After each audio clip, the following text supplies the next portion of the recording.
बिहार के वृद्धा पेंशन, विधवा पेंशन, विकलांगता पेंशनधारी वर्षों से उनको मात्र 400 रुपया मिलता है। सबसे बड़ा क्रूर मजाक क्या है बिहार के पेंशनधारियों के साथ हम लोगों को लगा कि आप हिंदुस्तान के कई ऐसे राज्य हैं जैसे दिल्ली है, पंजाब है, हरियाणा है, वहाँ पर 2500 रुपये से 3000 रुपये तक दिया जाता है, लेकिन बिहार में ही सिर्फ 400 रुपया दिया जाता है। मुजफ्फरपुर में 5,45,000 पेंशनधारी हैं। आंकड़ा निकाल लिए जी, सिर्फ मुजफ्फरपुर में 5,45,000, ये सरकारी आंकड़ा है। 21 जून को हम लोग 10,000 की संख्या में 10,000 पेंशनधारी मुजफ्फरपुर के 16 प्रखंड से जुटने वाले हैं और अपनी बात रखने वाले हैं। 2020 के विधानसभा चुनाव में महागठबंधन के नेता उस वक्त तेजस्वी प्रसाद यादव थे। उन्होंने अपने घोषणा पत्र में कहा था कि हम पेंशनधारियों का पेंशन 1,000 रुपया कर देंगे। कि आपने अगर घोषणा पत्र में लिखा तो ये आपकी जिम्मेदारी बनती है और ये आपका सबसे पहला जिम्मेदारी बनता है कि आप जैसे ही सत्ता में आते हैं तो कम से कम अपने घोषणा पत्र पर विचार कीजिए। इस न्यूज के प्रायोजक है अफजल फर्नीचर।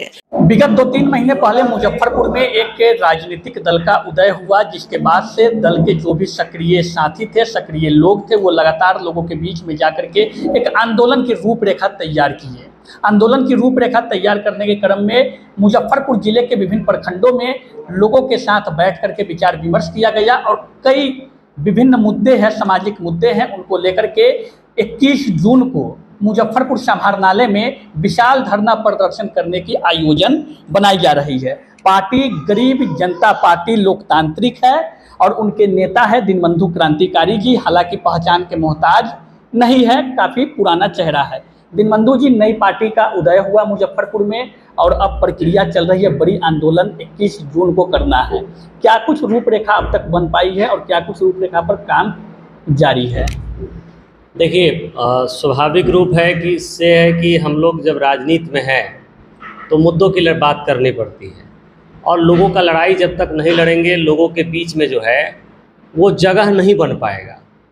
तो हम लोग पहले से भी, क्योंकि पार्टी एक दिन में कोई नहीं बनता है, उसके लिए पहले से प्लानिंग होता है, उसके ऊपर रिसर्च करते हैं, लोगों से बात करते हैं, लोगों को इकट्ठा करते हैं, उसके बाद किसी संगठन का निर्माण होता है। तो ठीक उसी प्रकार किसी भी आंदोलन को तुरंत सोच करके तुरंत कर नहीं दिया जाता है। उसके पीछे पूरा रिसर्च होता है, एक टीम वर्क होता है और जानकारी इकट्ठा करने के बाद ये देखा जाता है कि लोगों को उससे क्या लाभ मिलेगा। तो हम लोग तो लगातार सामाजिक जीवन में है, राजनीतिक जीवन में है। हम लोगों ने ये पाया कि समाज का एक वो वर्ग, जो वर्ग मतलब समझिए कि बहुतायत संख्या में है, उनकी संख्या इतनी है कि वो एक पंचायत में अगर सिर्फ अपना वोट दे दे तो अपने मन से मुखिया, समिति, सरपंच बना सकते हैं, जिला परिषद बना सकते हैं। एक विधानसभा में औसतन 47,000, 48,000, 45,000 उनकी जनसंख्या, यानी वो विधायक बनाने की भी क्षमता रखते हैं, लेकिन उनकी बात करने वाला कोई नहीं है। वो वर्ग कौन सा है? तो वो वर्ग है आपको बिहार के वृद्धा पेंशन, विधवा पेंशन, विकलांगता पेंशनधारी वर्षों से उनको मात्र 400 रुपया मिलता है। अब आप समझिए कि महंगाई के इस दौर में 400 रुपये में आप सुबह शाम एक कप चाय भी नहीं पी सकते और सरकार कह रही है कि 400 रुपया जो मैं आपको भत्ता दे रहा हूँ उसमें आप अपना छोटी छोटी ज़रूरतों को पूरा कर लीजिए और आप अपना बुढ़ापा इसमें काट लीजिए। ये पॉसिबल ही नहीं है। और सबसे बड़ा क्रूर मजाक क्या है बिहार के पेंशनधारियों के साथ हम लोगों को लगा कि आप हिंदुस्तान के कई ऐसे राज्य हैं जैसे दिल्ली है, पंजाब है, हरियाणा है, वहाँ पर 2500 रुपये से 3000 रुपये तक दिया जाता है, लेकिन बिहार में ही सिर्फ 400 रुपया दिया जाता है। जबकि जो लोग उनसे वोट लेकर के सदन में जाते हैं वो लोग लाखों रुपया तनख्वाह पाते हैं, बिजली फ्री, आवास फ्री, रेलवे टिकट फ्री, हवाई टिकट फ्री, उसके बावजूद भी साल दर साल जो है उनको सैलरी और भत्ता बढ़ाने का कमी महसूस होता रहता है। और बार बार आप देखिएगा कि सदन में बिल पेश होता है, कोई भी पेश कर दिया, पक्ष करे या विपक्ष करे, और सब मिल करके उसका समर्थन करके उसको बढ़वा देते हैं। लेकिन जो वर्ग उनको वोट दे करके आगे बढ़ाया है, जो वर्ग उनको उस लायक बनाता है कि उन फ्री सुविधाओं का लाभ ले सके, उनकी बात करने वाला बिहार में कोई नहीं है। तब हम लोगों ने निर्णय लिया कि समाज के उस वर्ग को हम लोग बल देंगे और हम लोग उनकी बात उठाएंगे। इसीलिए हम लोगों ने इस आंदोलन को चुना। और हम लोगों की रणनीति ये है कि सबसे पहले इसकी शुरुआत, चूँकि हमारा बेस लोकेशन मुजफ्फरपुर है, तिरहुत डिवीज़न का मुजफ्फरपुर है, हमने मुजफ्फरपुर से इसकी शुरुआत की। मुजफ्फरपुर में 5,45,000 पेंशनधारी हैं। आंकड़ा निकाल लिए जी, सिर्फ मुजफ्फरपुर में 5,45,000, ये सरकारी आंकड़ा है। और इसमें कोई ये नहीं कि हम अपने मन से बना के आपको बोल रहे हैं। आप भी जाइएगा, आप अगर सूचना के अधिकार से मांगेंगे आपको भी जो जानकारी मिल जाएगा। अब आप सोचिए कि 5,45,000 को 10 विधानसभा है यहाँ, 11 विधानसभा है, आप 11 से डिवाइड कर दीजिए। हर विधानसभा में वो प्रबल हैं, मतलब अपने ढंग से वो जो चाहे वो कर सकते हैं वोट की ताकत से, लेकिन उनकी आवाज़ कोई नहीं उठा रहा है। और हम लोगों ने ये तय किया कि हम लोग सबसे पहले इसकी शुरुआत मुजफ्फरपुर से करेंगे। और मुजफ्फरपुर में इसी क्रम में 21 जून को हम लोग 10,000 की संख्या में 10,000 पेंशनधारी मुजफ्फरपुर के 16 प्रखंड से जुटने वाले हैं और अपनी बात रखने वाले हैं। और इसके लिए तैयारी के लिए हम लोगों ने जगह जगह पर संकल्प सभा किया है। अभी तक हम लोग लगभग 40 के आसपास संकल्प सभा किए हैं। हम लोग का टारगेट ज़्यादा था, लेकिन चूँकि समय का कमी और इतना धूप इतना गर्मी है, फिर भी हम लोग 50 से अधिक संकल्प सभा करेंगे और उसके बाद हम लोग इसका प्रदर्शन करेंगे। मुजफ्फरपुर के बाद, मुजफ्फरपुर में जब 21 को हमारा प्रदर्शन हो जाता है, उसके बाद उत्तर बिहार यानी कि तिरहुत डिवीज़न और मिथिला जो दरभंगा डिवीज़न का जो ज़िला है, वहाँ पर हर जिला मुख्यालय पे प्रदर्शन होगा। उससे भी अगर बात नहीं बनी तो हम लोग एक दिन पूरे, जहाँ तक हमारा संगठन रहेगा, जहाँ तक हमारी पकड़ है, वहाँ तक हम लोग एक दिन हर विधायक के आवास का घेराव करेंगे। ये नहीं पटना जाके नहीं, उनका जो लोकल आवास है उसका घेराव करेंगे। मुजफ्फरपुर में जैसे 11 विधानसभा उसका घेराव करेंगे। और उससे भी बात नहीं बनती है तो हम लोग निश्चित रूप से पटना कूच करने के लिए तैयार हैं। अब देखिए क्यों है, हमारा कहना ये है कि 2020 के विधानसभा चुनाव में महागठबंधन के नेता उस वक्त तेजस्वी प्रसाद यादव थे। उन्होंने अपने घोषणा पत्र में कहा था कि हम पेंशनधारियों का पेंशन 1,000 रुपया कर देंगे। लेकिन कई महीनों से सरकार है, सत्ता का मलाई भी खा रहे हैं, सत्ता में बैठे हुए भी हैं, अच्छा काम कर रहे हैं, बुरा काम कर रहे हैं, मैं उस पर बात नहीं कर रहा।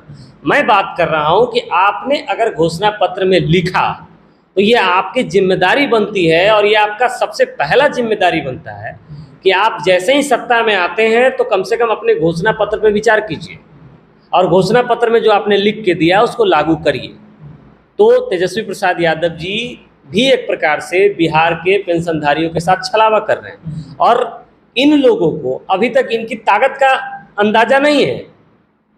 ये आने वाले समय में इनके ताकत का अंदाज़ा होगा। ये पेंशनधारी जब विद्रोह पे उतरेंगे, जब समझिए कि इन लोगों का खिलाफत करने लगेंगे, तब निश्चित तौर पे इनका होश ठिकाने आएगा। जब सरकार को घुटने टेकने पे मजबूर कर देगी गरीब जनता पार्टी। देखिए, गरीब जनता पार्टी क्या कर देगी, मैं कह रहा हूं कि ये मुद्दा गरीब जनता पार्टी ने उठाया है, लेकिन ये लड़ाई गरीब जनता पार्टी का सिर्फ नहीं है। ये लड़ाई किसी भी दल और विचारधारा से सहमति रखने वाले व्यक्ति, मेरी बात को समझिएगा, अगर कोई भाजपा का कैडर होगा, अगर आप उनसे भी जाकर के पूछिए कि भैया 400 रुपये मिलता है आपको, 400 रुपये में काम चलता है, तो वो आपको यही बताएंगे कि भैया 400 रुपये में बउआ एक कप चाय ना हो बोले। हम कह रहे हैं कि वृद्धा व्यक्ति बीमार पड़ता है, अगर आप किसी डॉक्टर के पास चले जाइए, 400 रुपये तो आज के डेट में फीस नहीं है, आने जाने का भाड़ा अलग लगेगा, दवा का पैसा अलग से देना पड़ेगा। अगर कोई व्यक्ति, वृद्धा व्यक्ति जिसका बेटा उटा नहीं है, अब आप सोचिए 400 रुपये में उसको ज़िंदगी काटना है, और यही तक प्रॉब्लम नहीं है। अब जब आप ग्रास रूट पे जाइएगा तो जो प्रखंड में जो बिचौलिए बैठे हुए हैं, वो दलाली कमाने के लिए, जैसे 2 महीने से पेंशन आ रहा है, नाम काट दिया, फिर 500-1000 रुपया दलाल लिया, फिर नाम जुड़वाया, नया नाम जुड़वाना 1000-1500 रुपया दीजिए। तो नया जुड़वाने में भी समस्या है, और जिन लोगों को मिल रहा है उनको 400 रुपये मिल रहा है, इसमें काम नहीं चलता। आप खुद सोचिए ना। मैं कह रहा हूँ कि जो लोग वोट ले करके आज सत्ता में पहुँचे हैं और संसद में बैठ करके जो सांसद और विधायक बन करके जो आज मज़ा ले रहे हैं, मैं कहता हूं कि उनके माता पिता को अगर 400 रुपया महीना दिया जाए दिन काटने के लिए, क्या वो काट पाएंगे? जब विधायक और सांसद के माता पिता 400 रुपये में दिन नहीं काट सकते हैं, मैं कह रहा हूँ तेजस्वी प्रसाद यादव जी के पिताजी लालू प्रसाद यादव हैं, उनको उनके अनुसार 1000 रुपया वो बोले थे, 1000 रुपया उनको महीना दे दिया जाए, क्या लालू प्रसाद यादव 1000 रुपये में महीना काट पाएंगे? और आप कह रहे हैं सरकार करे 4, और हम क्यों मांग रहे हैं? हम इसलिए मांग रहे हैं ना कि आज महंगाई बढ़ रहा है, और जब अन्य राज्य 2500-3000 रुपया दे सकता है तो आपको देने में क्या तकलीफ है भाई?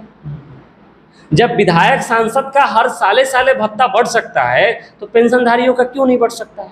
तो घोषणा पत्र में आप बता रहे हैं कि आरजेडी के घोषणा पत्र में है, फिर भी सरकार घोषणा पत्र जारी करने के बाद लोगों की बात नहीं सुन रही है, लड़ाई सड़क पे लड़ रहे हैं। अब आपकी बात सुनेगी सरकार? अगर हमारी बात नहीं सुनेगी, हमारा छोड़ दीजिए, उन पेंशनधारियों का बात नहीं सुनेगी, वो बूढ़ पुरनिया टाइप लोगों का बात नहीं सुनेगी, विधवा मजलूम लोगों का बात नहीं सुनेगी, विकलांग लोगों का बात नहीं सुनेगी, तो उसका हाय नहीं लगेगा। और जब हाय से बचने के लिए तो घोषणा पत्र जारी सुनिए ना, जब आशीर्वाद में बल होता है और आशीर्वाद मिलता है किसी को तो बल होता है, उससे लोग मजबूत होता है, तो हाय से कमज़ोर नहीं होगा। दूसरा नंबर बात है कि घोषणा पत्र निकाल देने से थोड़ी, और डर की बात आप कहे हैं, हमसे डरने की थोड़ी ज़रूरत है। लोकतंत्र में हम मालिक थोड़ी हैं, वो मालिक थोड़ी है, वो आज 5 साल के लिए हैं, फिर परिवर्तन होगा, कोई और आ जाएगा। वो परमानेंट कोई कुर्सी तो है नहीं कि परमानेंट आप फिक्स हो जाइएगा। मालिक जनता है, और जिस दिन पेंशनधारी ठान लिया ना, इस बिहार में 2 करोड़ के आसपास पेंशनधारी है। एक विधानसभा में औसतन आप मान के चलिए कि 42 से 45 हज़ार पेंशनधारी है। और वो पेंशनधारी कौन है जानते हैं? वो हर एक पेंशनधारी अपने घर का गार्जियन है। 60 साल का आदमी गार्जियन होता है, वो जिधर हवा का रुख बहाना चाहेगा उधर हवा का रुख बहेगा। मेरे पॉइंट को पकड़े हुए हैं आप जी, तो इस बात समझ लीजिए कि हमसे डरने की ज़रूरत नहीं है, जनता से डरने की ज़रूरत है। और लोग अब कसम खा रहा है कि नेता अगर मेरी बात नहीं करेगा तो हम उसकी बात नहीं करेंगे। अगर विधायक सांसद मेरी बात अगर सदन में नहीं करेगा तो हम उसकी बात नहीं करेंगे। अब उसके बैठक और रैली में नहीं जाएंगे पूरी कचौरी खाने और समोसा लिट्टी खाने। अब लोग संकल्प और कसम खा रहे हैं, संकल्प नहीं करेंगे तो खामियाजा भी भुगतना पड़ेगा 24-25 में। अब कर दिए तब क्या होगा?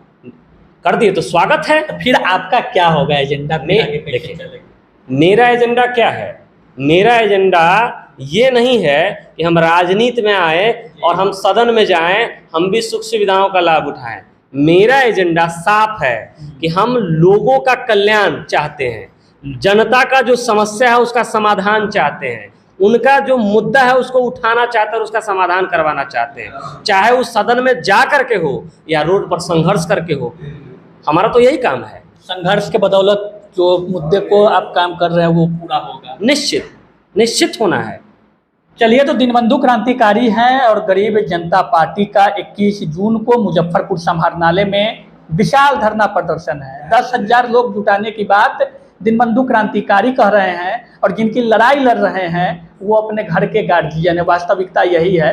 पेंशन योजना को लेकर के इनकी लड़ाई है, सरकार के घोषणा पत्र में भी शामिल है, लेकिन अब तक उनके मानदेय को बढ़ाया नहीं गया है, जो भत्ता उनको मिलता है। अब देखना होगा, गरीब जनता पार्टी जब संघर्ष कर रही है और सड़क पे जब हल्ला होगा, समाहरणालय में जब गूंजेगी इनकी आवाज़, तब सरकार के कान तक कितनी पहुंचती है और क्या इन मुद्दों पे सरकार कोई पहल करती है। और उन लोगों को जो 400 रुपये भत्ताधारी है, उनको भत्ता की जो रकम है, जो राशि है, उनको बढ़ाया जाता है या नहीं बढ़ाया जाता है, समय के साथ पता चलेगा। धन्यवाद।